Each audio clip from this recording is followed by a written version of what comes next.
ሰላም እንደምን አላችሁ ውድ የዚህ ዩቲዩብ ቻናል ተከታታዮች። እንግዲህ እንደሚታወቀው ዛሬ የዩቲዩባችንን የመጀመሪያ ቪዲዮ የሚሆነውን እንሰራለን ማለት ነው። እንግዲህ እስከ ፕሮግራማችን ፍጻሜ ድረስ አብራችሁ እንድትቆዩ ስንል በትህትና እንጠይቃለን። እንግዲህ በዛሬው ቪዲዮአችን ልናነሳቸው የወደድናቸው 3 ሐሳቦች አሉ። እነሱን ሐሳቦች ወደ ማብራራት እንገባለን።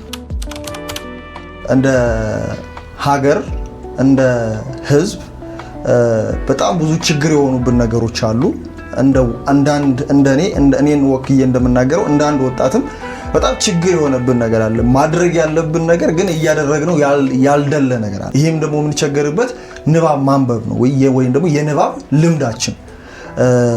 ይሄ ነገር በጣም ለብዙ ሰዎች እኔንም ጨምሮ በጣም እያስቸገረ ያለ ነገር ነው ማለት ነው። ይህ ችግር ነው እንግዲህ ወደዚህ ሐሳብ እንድመጣ ያደረገኝ ማለት ነው። ለምን ካላችሁኝ እኔም ማንበብ ፈልጋለሁ ግን ሳነብ አልገኝም።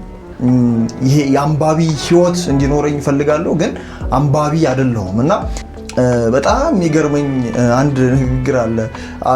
ውጮች ወደኛ ሲመጡ ብርህ ወይም ደግሞ ገንዘብህ እንዳይጠፋ ከፈለክ መጽሐፍ ውስጥ አስቀምጠው ይላሉና ማለት በጣም እኛ ማናነብ ሰዎች እንደሆን ተደርገን ተቆጥረናል ማለት ነው። ስለዚህ አባቶቻችን እንደዛ አልነበሩምና እኛ ግን አሁን ባለንበት ሁኔታ ያለው ሁኔታ ነውና የማንበብ ባህልን ለማዳበር ያገለግላል ይጠቅማል ብዬ ስላሰብኩና ስላቀድኩ ይህንን ዩቲዩብ ቻናል ለመክፈት አሰብኩ ማለት ነው።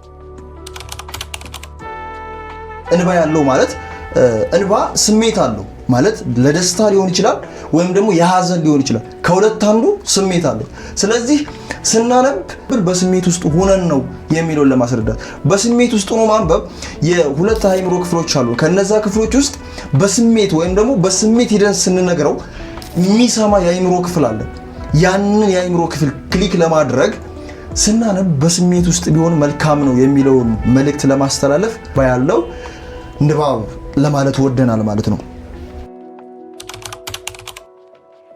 ኛውና የመጨረሻው ሐሳብ እዚህ የዩቲዩብ ቻናል ኮንተንቱ የተለያዩ መጽሐፍቶችን ዲስክራይብ ማድረግ ነው ማለት እኔ በተረዳሁት እኔ በተገነዘብኩት እኔ ባወቅኩት ልክ ያንን መጽሐፍ ሐሳቡን ሼር ማድረግ ነው። ደራሲው በጻፈበት ልክ ሳይሆን እንደኔ ትንሽነትና እንደኔ ማንበብ ክህሎት፣ ልምድ፣ ዕውቀት፣ ግንዛቤ ያገኘሁትን የተረዳሁትን ለሰዎች ለማስረዳትና ለማስገንዘብ እንሞክራለን ወይም ደግሞ እሞክራለሁ ማለት ነው። እንግዲህ ሐሳቡ ያ ነው።